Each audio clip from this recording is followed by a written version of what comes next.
2017년 11월의 어느 새벽, 충남 천안시에 위치한 한 상가 건물의 내부 CCTV에는 이후 수사에서 중요하게 다뤄진 장면이 기록되어 있었습니다. 시각은 1시 47분, 건물 3층 복도를 한 남자와 여자가 나란히 걸어가는 모습이었습니다. 건물은 지하 1층, 지상 5층 규모의 일반적인 상가 건물이었습니다. 1층과 2층에는 음식점과 편의점 등이 입점해 있었고 3층 이상에는 주점과 노래방 등 유흥업소가 밀집해 있었습니다. 늦은 시간에도 몇몇 가게에서는 아직 불빛이 새어 나오고 있었습니다. 금요일 밤에서 토요일 새벽으로 넘어가는 시간대여서 아직 영업 중인 가게가 남아있는 것도 이상한 일은 아니었습니다. 처음 보는 사람이라면 단지 술자리를 마치고 나온 남녀 한 쌍으로 여겼을 것입니다. 영상 속 두 사람의 걸음은 특별히 급하지도 특별히 느리지도 않았습니다. 복도 끝에 다다른 여자는 주변을 한번 살피더니 건물 안쪽 비상계단 출입문을 열고 들어갔습니다. 남자는 약 3m 뒤에서 잠시 멈칫하더니 고지어 같은 문으로 따라 들어갔습니다. 이야기를 시작하기 전에 잠깐만요. 구독과 좋아요는 잊혀진 이름을 기억하게 하는 작은 불빛이 됩니다. 이야기가 끝난 후 사건에 대한 여러분들의 생각을 댓글로 남겨주세요.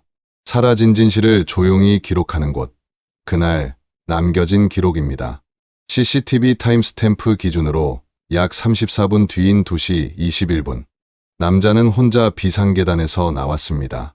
그런데 그는 바로 건물을 빠져나가지 않았습니다. 계단 출입문 앞에서 약 15초간 멈춰 서서 방금 나온 문 안쪽을 확인하듯 몸을 돌려 서 있었습니다. 이후 복도 양쪽을 천천히 번갈아 살핀 뒤에야 건물 밖으로 걸어 나갔습니다. 걸음은 급하지도 않았고 그렇다고 완전히 자연스럽다고 보기에도 어딘가 어색했습니다. 복도 끝 모퉁이를 돌아 엘리베이터 앞을 지날 때 남자는 한 번 더 뒤를 돌아보았습니다. 이후 수사 과정에서 이 15초의 머뭇거림은 행동 의도를 해석하는 중요한 단서로 다뤄졌습니다. 수사팀은 이 장면을 단순한 퇴장 동선이라기보다 계단 안쪽 상황을 한 번 더 확인하는 행동일 가능성이 있다고 봤습니다. 그날 새벽 건물 내부에서는 아무도 이상한 소리를 듣지 못했다고 진술했습니다. 3층에 남아있던 주점 종업원은 마감 정리를 하고 있었고 비상계단은 건물 구조상 복도 끝 한쪽에 위치해 있어 외부에서는 소리가 잘 전달되지 않는 구조였습니다. 비상계단 내부에는 별도의 CCTV가 설치되어 있지 않았습니다. 건물 관리 측에 따르면 비상계단은 평소에도 거의 사용되지 않는 공간이었고 간혹 통화를 위해 출입하는 사람이 있을 뿐이었습니다. 확보된 CCTV 범위 안에서는 그 시간대 해당 비상계단으로 드나든 사람이 두 사람 외에는 확인되지 않았습니다. 들어간 두 사람 중 나온 것은 한 사람이었습니다. 건물 외부 CCTV도 확인되었습니다. 건물 정문 출입구에 설치된 카메라에는 2시 25분경 남자가 건물을 나와 왼쪽 방향, 즉 대로변 쪽으로 걸어가는 모습이 기록되어 있었습니다. 외투 주머니에 양손을 넣고 고개를 약간 숙인 채 걷고 있었습니다. 주변 도로에 설치된 방범용 CCTV에도 같은 인물로 추정되는 사람이 약 800m 구간을 걸어가는 장면이 단속적으로 포착되었습니다. 새벽 2시가 넘은 시간, 번화가의 불빛은 하나둘 꺼지고 있었고 거리에는 사람이 거의 보이지 않았습니다. 남자의 이름은 강민수, 당시 33살이었습니다. 그는 천안시에 위치한 한 비즈니스 호텔에서 시설관리 직원으로 근무하고 있었습니다. 호텔 내 냉난방 설비, 배관, 전기시설 등을 관리하는 업무를 맡고 있었고 입사한 지 4년 차였습니다. 근무 형태는 격주 교대였고 주말 오전 근무가 포함된 일정이었습니다. 동료들 사이에서는 조용하지만 맡은 일은 빠짐없이 처리하는 성실한 사람으로 알려져 있었습니다. 상사와 크게 마찰을 일으킨 적도 없었고 퇴근 후에는 대부분 혼자 시간을 보내는 편이었습니다. 직장 회식에도 참석은 하되 중간에 조용히 빠지는 경우가 많았다고 합니다. 특별히 눈에 띄는 사람도 아니었고 문제를 일으키는 사람도 아니었습니다. 주변 사람들의 기억 속에서 그는 늘 그저 조용히 자기 일을 하는 사람이었습니다. 민수 씨는 천안시외곽의 원룸에서 혼자 생활하고 있었습니다. 가족 관계는 부모와 여동생이 있었지만 부모는 대전에 거주하고 있었고 자주 왕래하는 사이는 아니었습니다. 여동생과도 연락이 뜸한 편이었습니다. 민수 씨의 일상은 단조로웠습니다. 출근하고 업무를 마치고 퇴근 후에는 집에서 혼자 시간을 보냈습니다.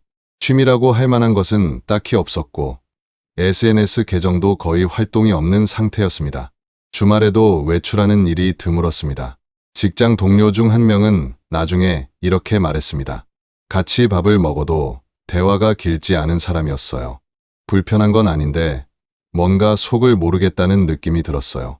주변 진술을 종합하면 민수 씨에게 가까운 인간관계는 많지 않았던 것으로 보입니다. 한소연 씨는 당시 31살이었습니다. 그녀는 천안 시내 중심부에 있는 소규모 광고 디자인 사무실에서 근무하고 있었습니다.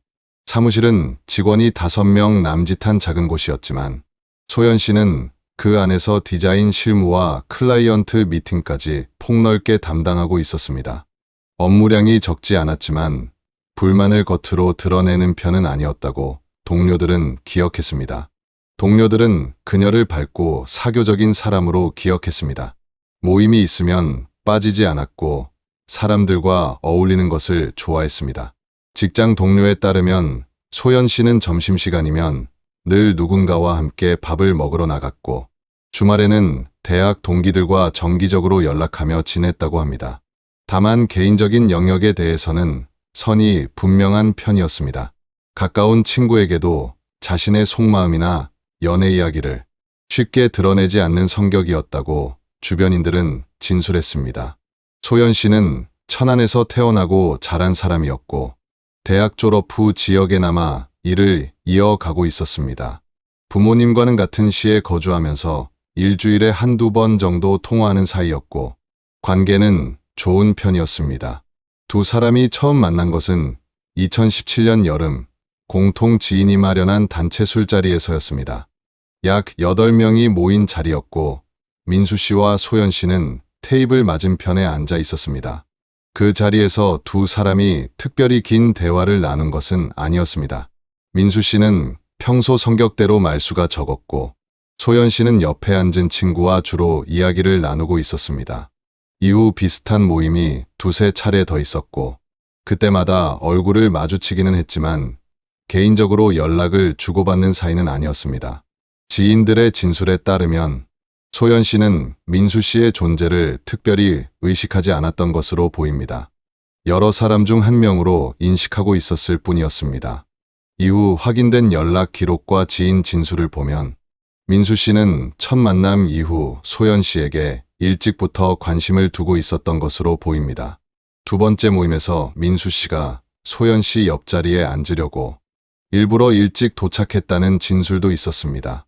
세 번째 모임에서는 소연 씨가 먼저 자리를 뜨자 민수 씨도 곧바로 따라 나간 적이 있었는데 이때는 별다른 일 없이 각자 귀가한 것으로 확인되었습니다.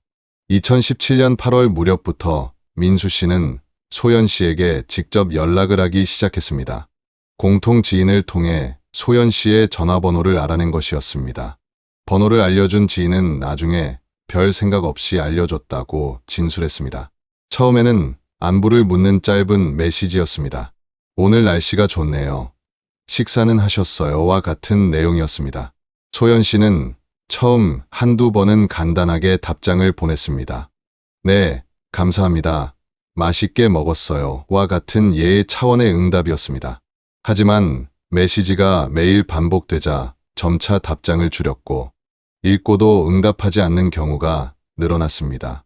그래도 민수 씨의 연락은 멈추지 않았습니다. 오히려 시간이 지나면서 메시지의 내용은 점점 사적인 방향으로 변해갔습니다. 오늘 뭐 했어요? 누구 만났어요? 주말에 어디 갔어요? 와 같은 일상 추적성 질문이 섞이기 시작했습니다. 간혹 답장 안 하시면 걱정돼요 라는 메시지도 있었습니다. 상대의 무응답을 부담으로 되돌리는 식의 메시지도 섞여 있었습니다. 소연 씨는 2017년 9월 중순경 민수 씨에게 분명하게 선을 그었습니다. 민수 씨, 저는 개인적인 만남이나 연락은 어려울 것 같습니다. 불편하지 않으셨으면 좋겠어요. 메시지는 정중했지만 내용은 명확했습니다. 그러나 민수 씨는 이 말을 완전한 거절로 받아들이지 않았습니다. 그는 소연이 단지 지금은 바빠서 또는 아직 자신을 잘 몰라서 그런 것이라고 스스로 해석했습니다. 며칠 뒤 다시 연락이 왔습니다. 바쁘시죠? 시간 되면 커피 한 잔해요. 소연 씨는 이번에는 답장을 하지 않았습니다. 하지만 민수 씨의 메시지는 이후에도 일주일에 서너 차례씩 꾸준히 도착했습니다. 소연 씨의 지인 중 한 명은 나중에 이렇게 진술했습니다. 소연이가 한번 불편하다고 말한 적이 있어요. 어떤 남자가 자꾸 연락한다고. 그런데 심각하게 무섭다는 느낌까지는 아니었던 것 같아요. 그냥 귀찮다는 정도였어요. 당시에는 그 불편함이 어디까지 이어질지 아무도 예상하지 못했습니다. 이 시기 민수 씨의 통화 기록과 메시지 내역을 살펴보면 그가 소연 외에 개인적으로 연락하는 사람은 극히 드물었습니다. 가족과의 통화도 한 달에 한두 차례에 그쳤고 직장 동료와의 연락 역시 업무 관련 내용이 대부분이었습니다. 반면 소연 씨에게 보낸 메시지는 꾸준히 축적되어 있었습니다. 소연이 답장하지 않은 메시지만도 수십 건에 달했습니다. 수사 과정에서 확인된 이 기록들은 민수 씨가 소연과의 관계를 어떻게 인식하고 있었는지를 보여주는 중요한 단서가 되었습니다. 확인된 통화와 메시지 기록을 보면 민수 씨가 개인적인 감정을 지속적으로 드러낸 대상은 사실상 소연이 거의 유일했습니다. 그는 소연 씨의 반복된 무응답을 거절이 아니라 아직 결정하지 못한 상태로 해석하고 있었던 것입니다. 2017년 11월 첫째 주 금요일 공통 지인 중 한 명이 상가 건물 3층에 위치한 주점에서 모임을 잡았습니다. 참석 인원은 총 7명이었습니다. 소연 씨도 참석했고 민수 씨도 나왔습니다. 소연이 민수 씨가 온다는 사실을 미리 알고 있었는지는 확인되지 않았습니다. 모임을 주선한 지인은 참석자 전원의 명단을 사전에 알려주지는 않았던 것으로 보입니다. 다만 지인들의 진술에 따르면 소연 씨는 도착해서 민수 씨를 보고 잠깐 표정이 굳었다고 합니다. 하지만 다른 사람들 앞에서 내색하지는 않았습니다. 자리가 어색해질 것을 우려했거나 혹은 여러 사람이 함께 있는 자리이니 별일 없을 것이라고 생각했을 수도 있습니다. 소연 씨는 자리의 분위기를 깨지 않으려는 듯 평소처럼 대화를 이어갔습니다. 모임은 22시 무렵 시작되었습니다. 주점은 건물 3층 안쪽에 위치한 좌식 형태의 가게였고 긴 테이블 하나에 둘러앉는 구조였습니다. 가게 안에는 모임 외에도 다른 테이블에 손님 몇 팀이 더 있었고 배경음악과 대화 소리가 겹쳐 전체적으로 활기 있는 분위기였습니다. 민수 씨는 자연스럽게 소연 씨 옆에 자리를 잡았습니다. 지인들의 진술을 종합하면 민수 씨가 의식적으로 소연 씨 가까이에 머무르려 했던 정황은 분명했습니다. 술자리가 진행되면서 민수 씨는 대화의 대부분을 소연 씨에게 집중했습니다. 소연이 다른 사람과 이야기를 나눌 때에도 옆에서 끼어들거나 시선을 거두지 않았습니다. 같은 자리에 있던 지인 한 명은 이렇게 진술했습니다. 분위기가 좀 이상했어요. 민수 씨가 소연이한테만 계속 말을 걸었거든요. 소연이는 적당히 웃으면서 넘기긴 했는데 좀 불편해 보이긴 했어요. 또 다른 참석자는 소연이가 자기 쪽으로 몸을 기울이면서 이야기하는 걸 봤는데 아마 민수 씨 반대쪽 사람한테 말을 걸려고 한 것 같았다고 진술했습니다. 소연 씨는 술을 많이 마시는 편이 아니었습니다. 그날도 맥주 두세 잔 정도를 마신 것으로 주점 종업원의 진술을 통해 추정되었습니다. 반면 민수 씨는 소주를 상당량 마신 것으로 파악되었습니다. 정확한 양은 확인되지 않았지만 술자리 참석자들은 민수 씨가 꽤 많이 마셨다고 일관되게 진술했습니다. 다만 만취 상태라고 보기는 어려웠다는 것이 공통된 의견이었습니다. 대화에 참여할 수 있었고 걸음걸이도 비틀거리는 수준은 아니었다는 것입니다. 술자리 중간에 소연이 화장실을 다녀온 적이 있었는데 민수 씨는 그 사이에도 소연의 자리를 지키듯 앉아 있었다고 합니다. 돌아온 소연이 잠깐 다른 쪽에 앉으려 하자 민수 씨가 여기 앉아요 라며 옆자리를 권했고 소연은 짧게 웃으며 다시 원래 자리에 앉았습니다. 그 장면을 본 지인 중 한 명은 좀 과하다 싶었는데 그때는 그냥 관심이 많은 거려니 했다고 진술했습니다. 술자리는 약 3시간 넘게 이어졌습니다. 1시가 넘어가면서 한두 명씩 자리를 뜨기 시작했습니다.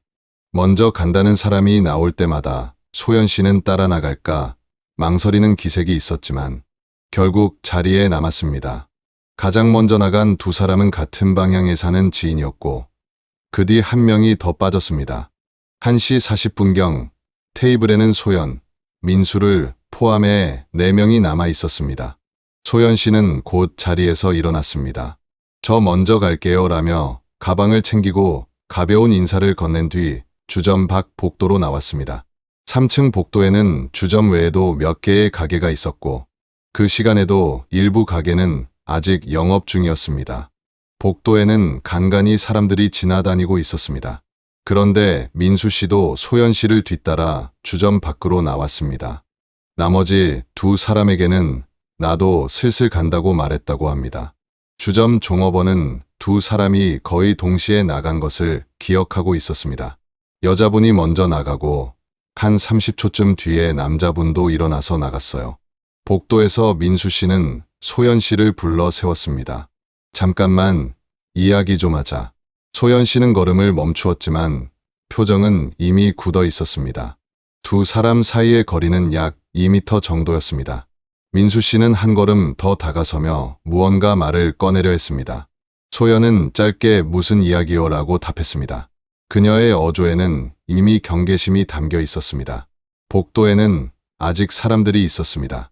같은 층 다른 가게에서 나온 손님 2~3명이 엘리베이터 쪽으로 걸어가고 있었고 맞은편 가게 직원이 문을 닫고 있었습니다.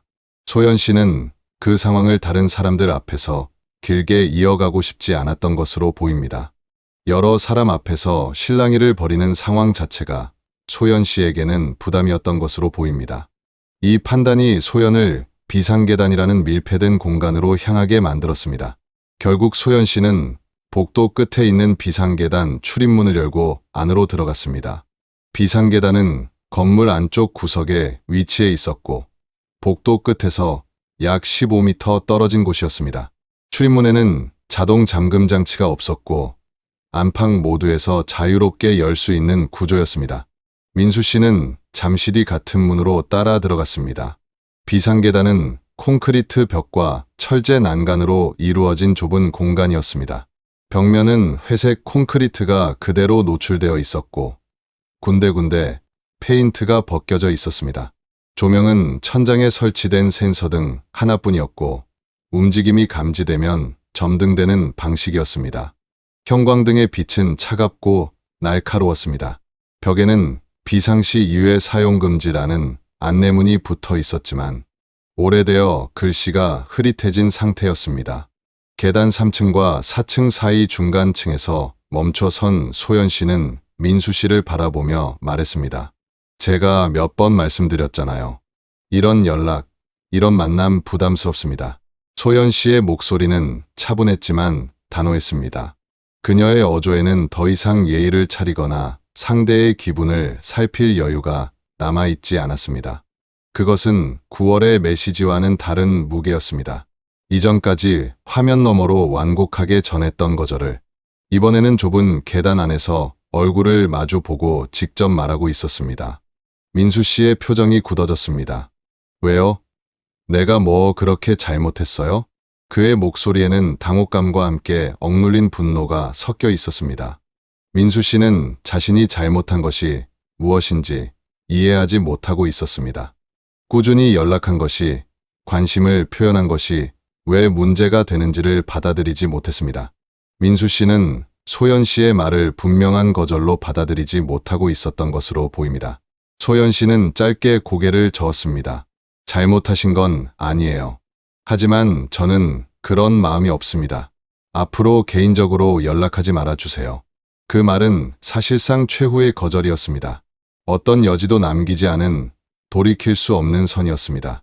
잠시 정적이 흘렀습니다.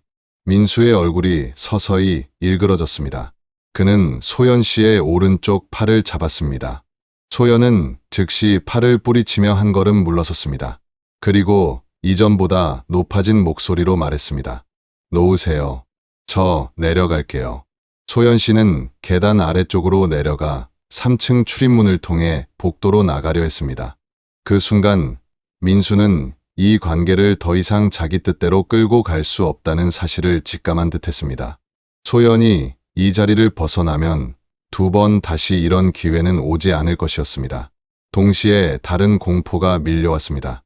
소연이 이 상황을 주변 사람들에게 알릴 수 있다는 생각이었습니다. 이 시간에도 건물 안에는 사람들이 남아 있었습니다. 누군가 계단 문을 열고 들어오거나 소연이 복도로 나가 도움을 요청하면 자신이 한 행동이 그대로 드러날 수 있었습니다. 거절에 대한 분노, 상실에 대한 공포, 그리고 통제력을 잃은 집착이 한꺼번에 밀려온 순간이었습니다. 민수는 계단을 내려가려는 소연 씨의 뒤쪽으로 빠르게 다가갔습니다. 그리고 뒤에서 소연 씨의 몸에 밀착하며 오른팔로 그녀의 목 부위를 감아 올렸습니다. 후방에서의 갑작스러운 압박에 소연 씨는 몸의 균형을 잃고 뒤로 기울어졌습니다. 이후 확인된 목 부위 손상은 뒤에서 팔로 감아 조른 형태와 대체로 부합하는 것으로 해석되었습니다. 중간층의 좁은 구조는 소연이 몸을 피하거나 거리를 벌리기 어렵게 만들었습니다. 이후 수사 과정에서 현장 감식팀은 중간층 바닥과 벽면에서 소연 씨의 것으로 추정되는 모발수 가닥과 미세한 섬유 흔적을 채취했습니다. 계단 난간에도 손으로 잡은 흔적이 확인되었는데 이는 소연이 균형을 잃으면서 난간을 잡으려 한 것으로 분석되었습니다. 좁은 계단의 물리적 구조가 소연 씨에게 불리하게 작용한 것이었습니다. 좁은 계단 구조상 뒤에서 급히 접근하는 상대를 피하기는 매우 어려웠던 것으로 보입니다. 사람들이 많은 복도를 피하려고 들어간 공간이 결과적으로는 외부 도움을 기대하기 어려운 장소가 되고 말았습니다. 갑작스러운 압박에 소연 씨는 본능적으로 몸을 비틀며 벗어나려 했습니다. 양손으로 민수의 팔을 잡아당겼고 발로 계단 바닥을 차며 저항했습니다. 현장 감식에서 소연 씨의 손톱 안쪽에서 미세한 피부 조직이 검출되었는데 이는 저항 과정에서 민수의 팔을 긁으며 생긴 것으로 분석되었습니다.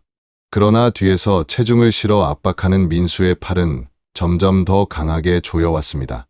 몇 초간의 저항이 이어진 뒤 소연 씨의 몸에서 서서히 힘이 빠져나갔습니다. 그녀의 손이 민수의 팔에서 미끄러졌고 몸이 축 늘어지면서 계단 바닥에 주저앉았습니다. 그 과정에서 소연이 들고 있던 가방이 계단 아래쪽으로 떨어졌습니다. 민수는 그제야 팔을 풀었습니다. 소연은 중간층 바닥에 축 늘어진 채 거의 반응이 없었습니다. 그 순간 민수에게는 선택할 수 있는 시간이 분명히 있었습니다. 주머니 속 휴대전화를 꺼내 119에 신고하거나 3층 복도로 내려가 아직 남아있는 사람들에게 도움을 요청할 수 있었습니다. 그러나 민수는 그 어떤 것도 하지 않았습니다. 그의 머릿속에는 눈앞의 피해자보다 이 일이 드러났을 때 자신에게 닥칠 결과가 먼저 떠올랐습니다. 나중에 수사 과정에서 민수는 이렇게 진술했습니다. 겁이 났습니다. 소연 씨가 쓰러져 있는 것을 보고 어떻게 해야 할지 몰랐습니다. 하지만 솔직히 말하면 무서운 건 소연 씨 상태보다 제가 어떻게 되는가였습니다. 그의 진술은 당시 무엇을 먼저 두고 있었는지를 비교적 분명하게 보여줬습니다. 피해자의 상태보다 자신에게 닥칠 결과가 더 크게 작용했던 것입니다. 그리고 바로 그 우선순위가 이후의 모든 비극을 결정지었습니다. 쓰러져 있는 사람을 살리는 대신 자신이 무사하기를 먼저 택한 것이었습니다. 민수는 소연 씨를 계단 안쪽 벽에 기대어 앉혀 두었습니다. 그리고 계단 아래쪽 3층 출입문이 있는 방향을 향해 귀를 기울이며 누군가 올라오지는 않는지 확인했습니다. 계단 안은 움직임이 멈출 때마다 다시 어두워졌고 민수는 그 안에서 주변 소리에만 예민하게 반응했습니다. 민수의 진술과 CCTV 타임스탬프를 대조하면 그 사이 수분에서 10여 분가량의 시간이 흘렀던 것으로 추정됩니다. 당시 주변에 아직 사람이 있었고 즉시 신고했다면 구조 시도가 가능했을 것으로 보입니다. 하지만 그 사이 민수는 계단에서 내려가지도 전화를 걸지도 어떤 구호 행위도 하지 않았습니다. 그저 서 있었습니다. 주변이 조용한지 누가 올라오지는 않는지만 확인하면서. 그리고 그때 벽에 기대어 있던 소연 씨의 몸에서 미세한 움직임이 감지되었습니다. 희미하게 몸을 뒤틀었고 낮은 신음 소리가 좁은 계단 안에 울렸습니다. 손가락이 미세하게 움직였고 고개가 한쪽으로 천천히 기울어졌습니다. 수사 기록상 이 시점은 최소한 생명 반응이 남아 있었을 가능성이 큰 순간이었습니다. 이 순간이야말로 소연 씨를 살릴 수 있었던 마지막 기회였을 것입니다. 소연이 의식을 되찾으면 자신이 한 행동이 모두 드러나게 된다는 공포가 그를 지배했습니다. 살아 돌아오는 사람을 보며 느낀 것은 안도가 아니라 두려움이었습니다. 소연이 눈을 뜨면 무엇을 말할 것인지, 누구에게 연락할 것인지, 자신의 삶이 어떻게 무너질 것인지, 그 공포가 다른 모든 판단을 압도했습니다. 결국 그는 다시 소연에게 다가가 목 부위를 강하게 압박했습니다. 이번에는 이전보다 더 오랜 시간 동안 압박이 지속되었습니다. 이후 부검 결과는 이 시점에서 2차례에 걸친 압박이 있었을 가능성을 뒷받침하게 됩니다. 그 뒤로 소연은 완전히 움직임을 멈추었습니다. 센서 등이 꺼지고 계단 안은 다시 어둠에 잠겼습니다. 소연 씨의 움직임이 완전히 멈춘 뒤 민수는 한동안 그 자리에 서 있었습니다. 나중에 그는 이 순간을 머릿속이 하얘졌다고 표현했습니다. 비상계단 내부는 여전히 조용했습니다. 민수가 몸을 움직이자 다시 등이 켜졌고 그는 그제야 주변을 살피기 시작했습니다. 콘크리트 바닥 위에 늘어져 있는 소연, 아래쪽에 떨어져 있는 가방, 그리고 아무 소리도 들리지 않는 건물 안쪽의 정적. 가장 먼저 한 것은 소연의 위치를 확인하고 가방을 옮긴 것이었습니다. 소연 씨는 중간층 벽에 기대어 앉은 자세 그대로였습니다. 민수는 아래쪽에 떨어져 있던 가방을 주워 소연 옆에 두고 몸의 자세도 약간 바꿔 놓았습니다. 혼자 계단에서 넘어져 사고가 난 것처럼 보이게 하려는 의도였습니다. 그러나 현장 상태와 목 부위 손상 양상은 단순 낙상만으로 설명되기 어려운 부분이 있었습니다. 현장 정황을 보면 이것은 정교한 위장이라기보다 다급한 상황에서 나온 즉흥적인 흔적 정리에 가까웠습니다. 민수는 자신의 손과 옷에 이상이 없는지 확인했습니다. 비상계단 바닥에는 먼지와 오래된 흡연 흔적이 남아 있었지만 별다른 혈흔이나 눈에 띄는 물리적 증거는 보이지 않았습니다. 민수는 계단 난간과 출입문 손잡이를 옷소매로 닦았습니다. 지문이나 접촉 흔적을 줄이려 한 행동으로 해석되었습니다. 하지만 이미 계단 안에 머무른 동안 접촉한 곳은 손잡이와 난간뿐만이 아니었습니다. 그리고 한 번 더 아래층으로 향하는 계단 쪽에 귀를 기울인 뒤 천천히 계단을 내려가 3층 출입문을 지나 1층까지 내려갔습니다. 그가 계단을 내려가는 동안 다른 사람과 마주친 정황은 확인되지 않았습니다.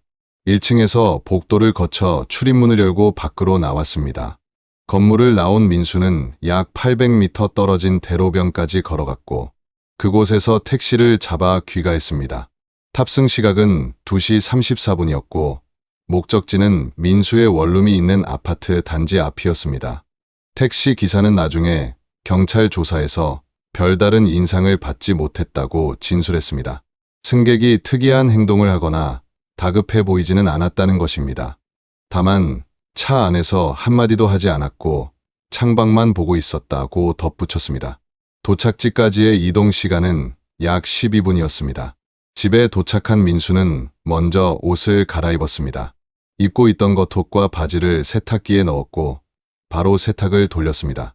사건 직후 새벽 시간대에 곧바로 세탁기를 돌린 점 역시 수사팀이 주목한 정황 중 하나였습니다. 나중에 세탁기에서 해당 의류가 확인되었지만 이미 세탁이 완료된 상태였기 때문에 직접적인 물리적 증거로서의 가치는 제한적이었습니다. 이후 민수는 휴대전화를 꺼내 소연과 주고받았던 문자 메시지를 하나씩 삭제하기 시작했습니다. 통화 기록도 마찬가지였습니다. 삭제 작업은 상당히 꼼꼼하게 이루어진 것으로 보였지만 이동통신사에는 통화 이력과 문자 발신 기록이 별도로 보관되어 있었습니다. 새벽 시간 동안 민수가 추가로 어떤 행동을 했는지는 정확히 확인되지 않습니다. 민수는 호텔 시설관리직 특성상 토요일 오전 근무조에 편성되어 있었습니다. 사건 다음 날 아침에도 평소처럼 출근한 것으로 확인되었으며 동료들에 따르면 평소와 크게 다른 점은 느끼지 못했다고 합니다. 좀 피곤해 보이기는 했는데 전날 술자리가 있었다고 하니까 그런가 보다 했어요. 한 동료의 진술이었습니다. 민수는 그 하루를 평범한 일상처럼 보냈습니다. 업무를 하고 점심을 먹고 퇴근했습니다. 마치 전날 밤 아무 일도 없었던 것처럼. 다음 날인 토요일 7시 15분경 건물 청소를 담당하는 직원이 비상계단으로 들어섰습니다. 매일 아침 같은 시간에 비상계단 청소를 하는 것이 그의 일과였습니다. 계단을 올라가던 직원은 사람이 쓰러져 있는 것을 발견했습니다. 처음에는 술에 취해 잠든 사람인 줄 알았다고 합니다. 그러나 가까이 다가가 어깨를 흔들어 보아도 반응이 없었고 피부가 차갑게 식어 있었습니다.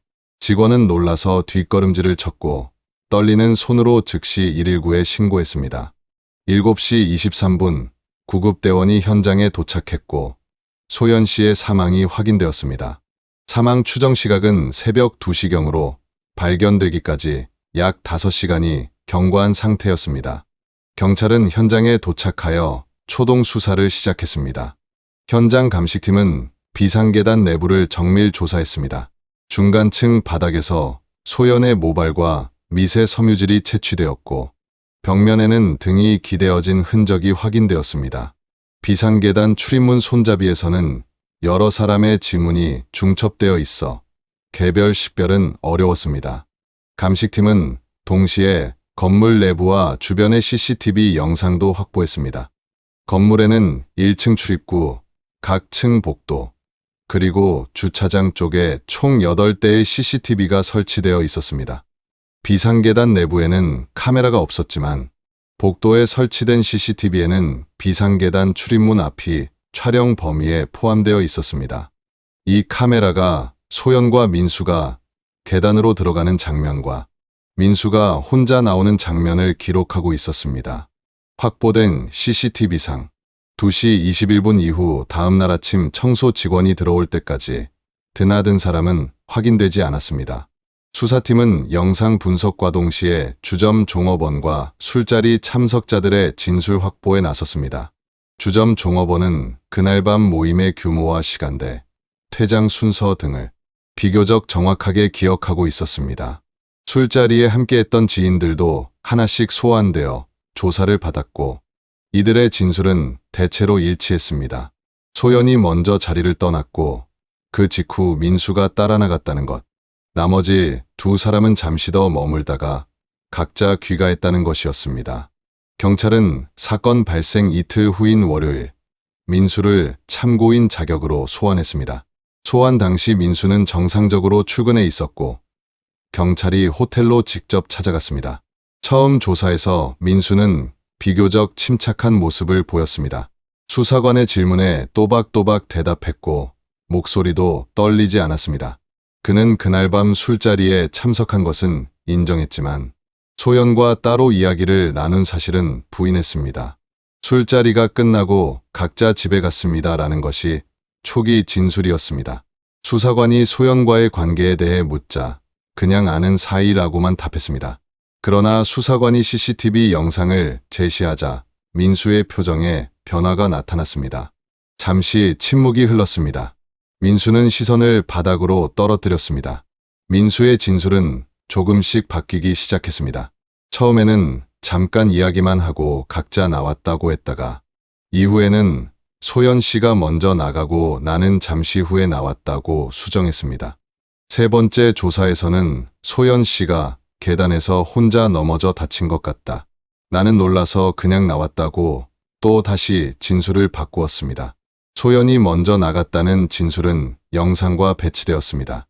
또한 넘어져 다친 것이라는 주장은 부검 결과와 정면으로 배치되었습니다. 진술과 증거 사이의 모순이 점점 커지자 수사팀은 민수를 피의자로 전환하고 정식 조사에 착수했습니다. 부검 결과 사인은 목 부위에 대한 외부 압박으로 인한 질식사였습니다. 목 전면부와 양쪽 측면에 걸쳐 광범위한 압박 흔적이 확인되었으며 이는 도구가 아닌 신체 일부, 구체적으로는 팔을 이용한 압박과 대체로 부합하는 소견이었습니다.